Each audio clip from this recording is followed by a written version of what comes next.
लक्षण युक्त व्यक्ति को मेडिसिन उपलब्ध करवाना, अगले 24 घंटे के अंदर आरआरटी टीम के द्वारा उन सभी का टेस्ट कराना, ये सभी कार्यक्रम चलते रहे।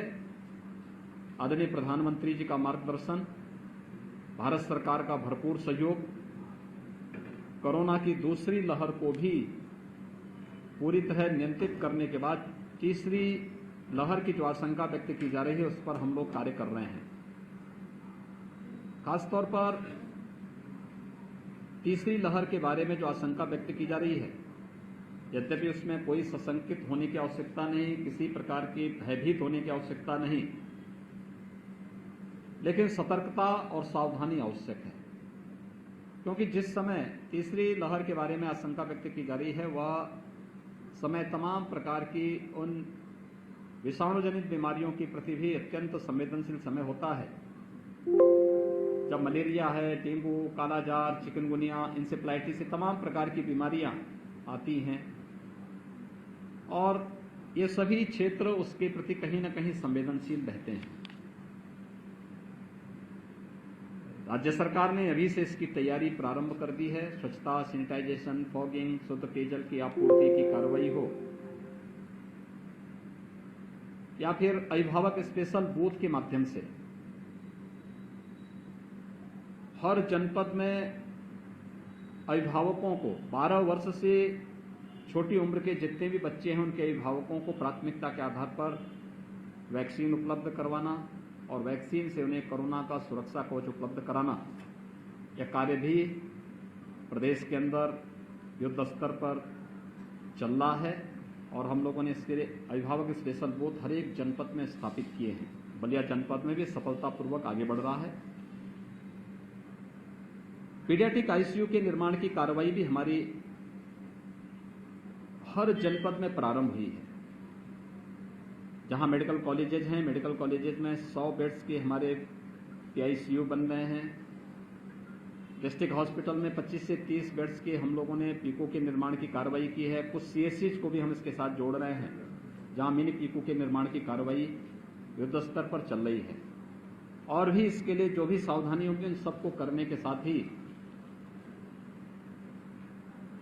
बच्चों की संभावित खतरों को देखते हुए, वो वायरल फीवर हो, मलेरिया, डेंगू, कालाजार, चिकनगुनिया या फिर कोरोना ही क्यों न हो, एक व्यवस्था बनाई जा रही है कि अभी से हम जैसे सेकेंड वेव में निगरानी समितियों के माध्यम से और आरआरटी के माध्यम से हम लोगों ने मेडिसिन किट वितरित किए थे, ऐसे ही इसमें भी हम लोगों ने एक प्रयास प्रारंभ किया है कि 26 जून के बाद व्यापक पैमाने पर निगरानी समितियां जनप्रतिनिधियों के मार्गदर्शन में हर विधानसभा क्षेत्र में विशेष अभियान प्रारंभ करेंगे। अभी से पर्याप्त मात्रा में दवा हर एक जनपद में भेजी गई। इसमें 4 हमने श्रेणियां तय की हैं: 0 से 1 वर्ष की उम्र, 1 से 5 वर्ष का उम्र, 5 से 12 वर्ष की उम्र के बच्चे और 12 से लेकर के 18 वर्ष के युवाओं को भी इसके साथ जोड़ा है। 4 प्रकार के पैकेट हर एक जनपद में पर्याप्त मात्रा में भेजे जा रहे हैं। हमारी निगरानी समितियां डोर टू डोर सर्वे करके इस आयु वर्ग के जो भी बच्चे कहीं भी कोई लक्षण दिखाई देगा, फीवर है, सर्दी जुकाम है, उन्हें मेडिसिन किट उपलब्ध कराएंगे और अगले 24 घंटे के अंदर उनका फिर आरआरटी के माध्यम से टेस्ट करवाने की व्यवस्था। ये 4 प्रकार के कार्यक्रम हम लोगों ने अभी से अपना प्रारंभ कर रहे हैं। वैक्सीनेशन का कार्यक्रम सफलतापूर्वक चल रहा है। वैक्सीनेशन के कार्यक्रम में पूरे प्रदेश में अब तक हम लोग 2,46,00,000 से अधिक लोगों को वैक्सीन उपलब्ध करा चुके हैं। 18 से 44 वर्ष की आयु वर्ग के 53 लाख से अधिक लोगों ने अभी तक उत्तर प्रदेश में वैक्सीन लिया है और बलिया जनपद में भी 2,64,000 से अधिक लोगों ने वैक्सीन लिया है। वैक्सीन की प्रक्रिया को तेज करने की कार्रवाई हो रही है और 21 जून से भारत सरकार ने 18 साल से 44 वर्ष की उम्र के लोगों को भी, 45 वर्ष से ऊपर के लोगों को पहले से ही फ्री में वैक्सीन भारत सरकार दे रही थी, लेकिन हम लोगों ने एक प्रयास प्रारंभ किया है।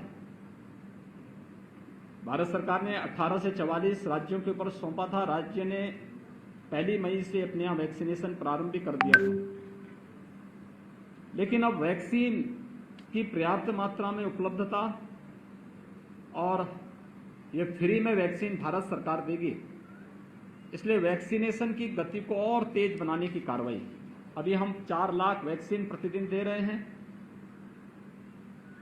21 जून के बाद हम इसे 6 लाख प्रतिदिन करने की ओर बढ़ रहे हैं और जुलाई प्रथम सप्ताह में हमारा प्रयास है कि प्रथम सप्ताह से ही हम लोग 10 से 12 लाख वैक्सीन प्रतिदिन प्रदेश के अंदर उपलब्ध करवाने का कार्य करेंगे। मुझे प्रसन्नता है कि बलिया ने वैक्सीनेशन के इस कार्यक्रम में वेस्टेज को न्यूनतम रखने का प्रयास किया है और मुझे लगता है इसको और भी अच्छे ढंग से आगे बढ़ाया जा सकता है। सेकेंड वेव में एक जो समस्या हमारे सामने आई थी वह थी ऑक्सीजन की आपूर्ति को लेकर के। भारत सरकार के सहयोग से राज्य सरकार ने अपने स्तर से भी, माननीय जनप्रतिनिधियों ने भी इसमें सहयोग किया है। बलिया के अंदर एक ऑक्सीजन प्लांट बनकर के तैयार हो चुका है, चालू भी हो चुका है। 6 नए प्रस्तावित हैं।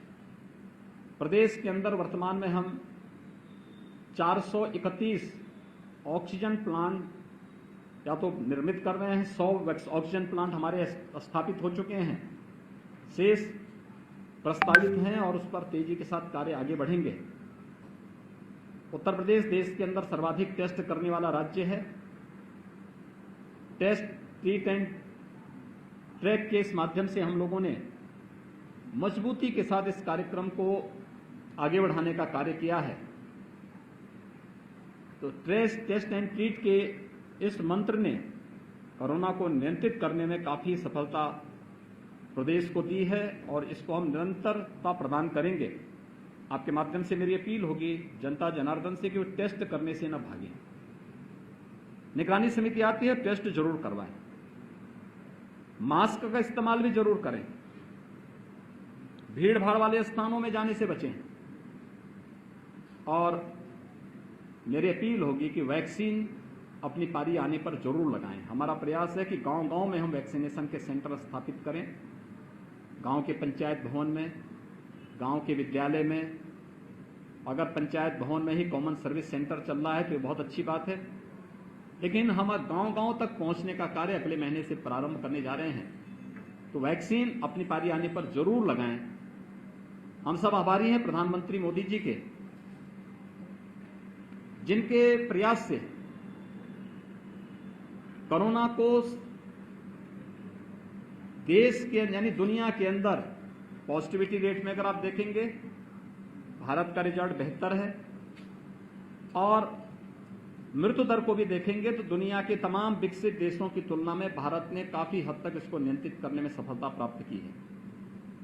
लेकिन इस दौरान जनता के लिए, गरीबों के लिए, आम नागरिकों के लिए भी जो योजनाएं घोषित की हैं, प्रधानमंत्री गरीब कल्याण पैकेज के अंतर्गत अन्न योजना वितरित करने की व्यवस्था, मई से लेकर के दीपावली तक प्रत्येक जरूरतमंद व्यक्ति को खाद्यान्न की व्यवस्था, पर्याप्त मात्रा में खाद्यान्न व्यवस्था ये प्रारंभ हो चुका है।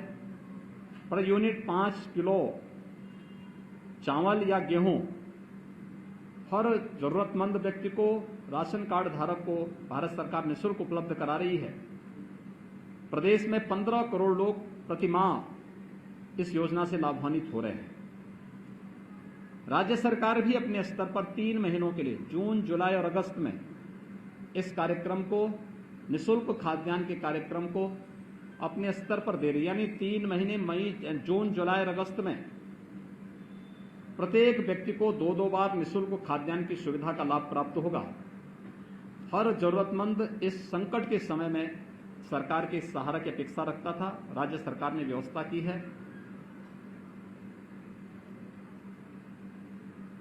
उस वर्ग को जो डेली कमाने खाने वाला है, लेबर क्लास है, स्ट्रीट वेंडर है, कुली है, या गांव में वह व्यक्ति जो अपनी नित्य प्रति के कार्यों के लिए समाज पे निर्भर रहता था, उन्हें भरण पोषण भत्ता देने की कार्रवाई भी अभी हमने विगत दिनों